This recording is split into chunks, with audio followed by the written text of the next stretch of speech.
જય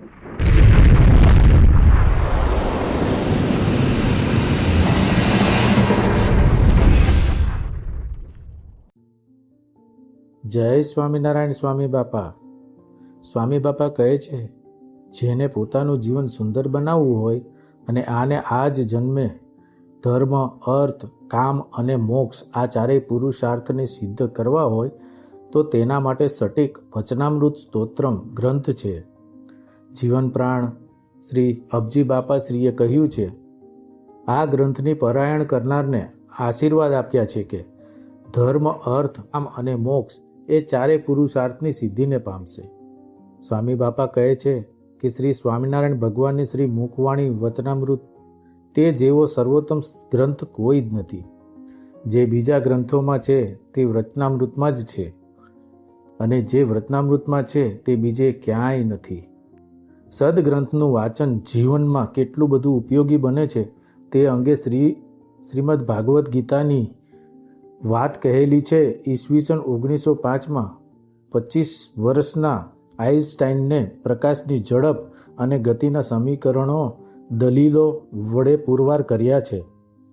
ત્યારે કોઈએ પૂછ્યું કે આવી ક્રાંતિકારી શોધ પ્રેરણાથી ક્યાંથી મળે? તો તેમણે કહ્યું, શ્રીમદ ભાગવદ્ ગીતામાંથી. મહાભારતમાં અદિપર્વમાં મહર્ષિ વેદવ્યાસ કહે છે કે ધર્મ, અર્થ, કામ અને મોક્ષના વિષયમાં મહાભારતમાં છે તે બીજે ક્યાંય નથી. જ્યારે ઓમન હાઇમર નામના માર્ગદર્શન પ્રમાણે અણુબોમ્બ સર્જાયો અને તેનું પ્રથમ પરીક્ષણ થયું ત્યારે તેના કંઠે ગીતાનો શ્લોક સરી પડ્યો. વળી મહાત્મા ગાંધીજી પણ કહેતા કે જ્યારે મને કંઈ શંકાઓ થાય છે, નિરાશાઓ મારી સામે ધુરકે છે અને આશાનું એકેય કિરણ દેખાતું નથી, ત્યારે હું ભગવદ્ ગીતા વાંચું છું. એમાંથી મને આશ્વાસન મળે છે. તેથી દુઃખો વચ્ચે હું મલકાવા લાગુ છું. આમ પરોક્ષમાં ભગવદ્ ગીતાનો સૌથી પારદર્શક બની છે. એ ગીતા વગેરે સર્વશાસ્ત્રોમાં સારરૂપ વચનામૃત ગ્રંથથી શ્રી સ્વામિનારાયણ ભગવાને આપ્યો છે. તેના વાંચન પાઠનથી અનેક મુમુક્ષુઓએ મોક્ષને માર્ગે ચાલીને પોતાના જીવનની સાર્થકતા સાધી છે. માટે જેને પરિવારજનોના જીવનમાં સારા સંસ્કાર રેડવા હોય તેને વચનામૃત અને શ્રી અબજી બાપાશ્રીની વાતોનું અવશ્ય પઠન કરવું જોઈએ ને કરાવવું જોઈએ. આ વચનામૃત ગ્રંથ કેવળ ભારતીયો કે શ્રી સ્વામિનારાયણ સંપ્રદાયના અનુયાયીઓ માટે નથી, વિશ્વના બુદ્ધિજીવીઓને પણ આ સટીક વચનામૃતનું ઘેલું લાગ્યું છે. આ ગ્રંથની સરખામણીમાં આધુનિક જગતનું સાહિત્ય વામણું અને તુચ્છ લાગે છે. શ્રી સ્વામિનારાયણ સંપ્રદાયના મહાન વિદ્વાન સંત વર્ષ્ય શ્રી કૃષ્ણ વલ્લભ સ્વામી કહેતા કે આ વચનામૃત ગ્રંથ છે તેની ટીકા કરનાર તો સ્વયં ધામમાંથી એના વખાણ કરવાની મારામાં શક્તિ નથી. જો આ સંસ્કાર ન અપાય તો મહાભારત સર્જાય. મહાભારત સાથી થયું તો ધૃતરાષ્ટ્ર અને ગાંધારીને પોતાના પુત્રોને સંસ્કાર ન આપ્યા, પુત્રોને ચારિત્ર્ય ઘડતરમાં દુર્લક્ષણ સેવ્યું, તેથી મહાભારત થયું. માતા પિતા જો બાળકને સંસ્કાર આપવામાં બેદરકાર રહેશે તો કુટુંબ કે સમાજમાં મહાભારત સર્જાતા વાર લાગશે નહીં. આજના આધુનિક યુગમાં માતા પિતા બંને પોતાની જરૂરિયાતોને સંતોષવા નોકરી કરી પૈસા રડવા માંડી શકે. તેમાં બાળકોને સંસ્કાર આપવાનું ભૂલી જાય છે. પણ ખરી અગત્યની નોકરી તો એ જ છે કે બાળકોને સંસ્કાર આપવાની છે. માટે સ્વામી બાપા કહે છે, તમે બધા અત્યારે મંદિર આવો છો, કથા વાર્તા સાંભળો છો તો તમારા વડીલોને સંસ્કાર છે તેટલા માટે તમે અહીંયા દર્શન કરવા આવો છો. પણ તમારા ખોળામાં બેઠેલું બાળક ક્યારેય સંસ્કારી બનશે તે તમને ખબર છે? તો ઘરમાં પવિત્ર જીવન જીવતા હશો, આરતી પૂજન થતા હશે, શાકાહારી ભોજન થતું હશે તો જ તમારા બાળકને સારા સંસ્કાર પડશે ને તે સંસ્કારી થશે. પરંતુ સંતો આવી રીતે ભલામણ કરે છે ત્યારે કોઈક નાસ્તિક એમ કહે છે, આ બાળકો અમારા છે, અમે તેને સંસ્કાર ન આપીએ તેમાં તમારે શું લેવા દેવા? ત્યારે તેને સમજાવતા સંતો કહે છે કે તમારા બાળકોને સંસ્કાર ના આપો ને તેમાંથી કોઈ દુર્યોધન કે હિટલર જેવા પાકે તો તેની જવાબદારી કોની છે? જ્યારે ઊંડે વિચારીને જોશો તો ખ્યાલ આવશે કે આ બાળકો તે તમારા નથી, તે તો ફક્ત તમારા દ્વારા જન્મ પામે છે એટલું જ છે, પણ તે તો પ્રભુની થાપણ છે. જેનામાં ભગવાનને આપેલી થાપણને સંસ્કાર આપીને સાચવવાની ત્રેવડ ના હોય તેને માતા પિતા થવાનો કોઈ અધિકાર નથી. સંતાનોને જન્મ મૃત્યુથી રહિત ન કરે, આધ્યાત્મની દિશા ન બતાવે તો તે માતા પિતા જ નથી કહેવાતા. સુધરેલા ગણાતા પશ્ચિમના દેશોમાં આવા બે જવાબદાર મા બાપના ટોળા છે. બાળકો પ્રત્યે જે બે જવાબદાર રહે છે તે પછી પોતાના જ બાળકોને જોઈને કલ્પાંત કરે છે. દુર્યોધન મૃત્યુ પામ્યો પછી તેનું માથું ખોળામાં રાખીને ધૃતરાષ્ટ્ર વિલાપ કરી રહ્યા હતા. ત્યારે વિદુરજીએ તેમને કહ્યું, તમે વાવેલા વૃક્ષનું આ ફળ છે. આમ આખા મહાભારતના યુદ્ધમાં મૂળ કારણ ધૃતરાષ્ટ્ર અને ગાંધારીએ પોતાના પુત્રોને સંસ્કારથી વંચિત રાખ્યા હતા તે જ છે.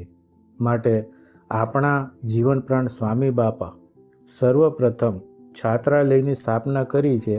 ત્યારે સર્વપ્રથમ પરદેશની વિચરણ કેડી કંડારીને અનેક બાળકોને સુસંસ્કારી બનાવ્યા છે અને આજે આપણે પણ બની રહ્યા છે.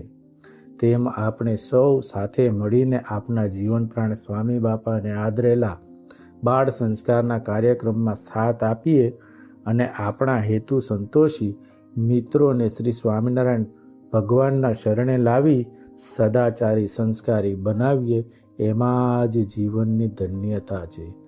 તો મિત્રો, આ વિડીયોથી તમને શું શીખવા મળ્યું છે તે કમેન્ટ દ્વારા અમને જણાવજો.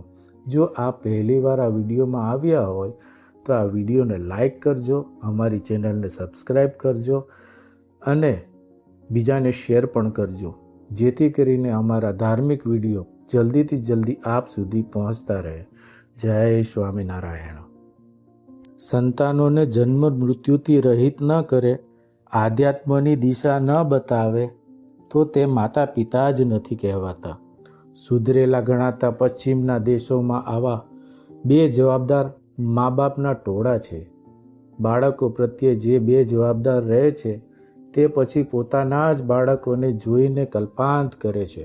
દુર્યોધન મૃત્યુ પામ્યો પછી તેનું માથું ખોળામાં રાખીને ધૃતરાષ્ટ્ર વિલાપ કરી રહ્યા હતા. ત્યારે વિદુરજીએ તેમને કહ્યું, તમે વાવેલા વૃક્ષનું આ ફળ છે. આમ આખા મહાભારતના યુદ્ધમાં મૂળ કારણ ધૃતરાષ્ટ્ર અને ગાંધારીએ પોતાના પુત્રોને સંસ્કારથી વંચિત રાખ્યા હતા તે જ છે.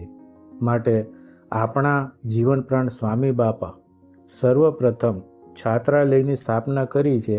ત્યારે સર્વપ્રથમ પરદેશની વિચરણ કેડી કંડારીને અનેક બાળકોને સુસંસ્કારી બનાવ્યા છે અને આજે આપણે પણ બની રહ્યા છે. તેમ આપણે સૌ સાથે મળીને આપણા જીવનપ્રાણ સ્વામી બાપાને આદરેલા બાળ સંસ્કારના કાર્યક્રમમાં સાથ આપીએ અને આપણા હેતુ સંતોષી મિત્રોને શ્રી સ્વામિનારાયણ ભગવાનના શરણે લાવી સદાચારી સંસ્કારી બનાવીએ, એમાં જ જીવનની ધન્યતા છે. તો મિત્રો, આ વિડીયોથી તમને શું શીખવા મળ્યું છે તે કમેન્ટ દ્વારા અમને જણાવજો. જો આ પહેલીવાર આ વિડીયોમાં આવ્યા હોય તો આ વિડીયોને લાઈક કરજો, અમારી ચેનલને સબસ્ક્રાઈબ કરજો અને બીજાને શેર પણ કરજો, જેથી કરીને અમારા ધાર્મિક વિડીયો જલ્દીથી જલ્દી આપ સુધી પહોંચતા રહે. જય સ્વામિનારાયણ. આ વિશ્વમાં માનવ માત્ર સુખની ઈચ્છા રાખે છે ને તે માટે વિવિધ ઉપાયો કરતા રહે છે, પરંતુ સાચું સુખ ક્યાં રહેલું છે તેની સાચી દિશા તેમને હાથમાં આવતી નથી. જેમ અંધકારમાં માનવી અટવાયા કરે છે, પણ તે સ્થાને કોઈ તેને પ્રકાશ કરી આપે છે ત્યારે તેને સાચી સૂઝ પડે છે. તેમ અજ્ઞાનના અંધકારમાં અટવાતા જીવનને ભગવાન અને તેમના સત્પુરુષ જ્ઞાનરૂપી પ્રકાશ કરી આપે છે કે સાચું સુખ ભગવાનના સાનિધ્યમાં રહેલું છે. તે સાનિધ્ય મેળવવા માટે સરળ અને સુગમ સાધન છે ભક્તિ. તેનાથી સર્વ દોષ ટળી જાય છે ને સર્વ ગુણ આવે છે.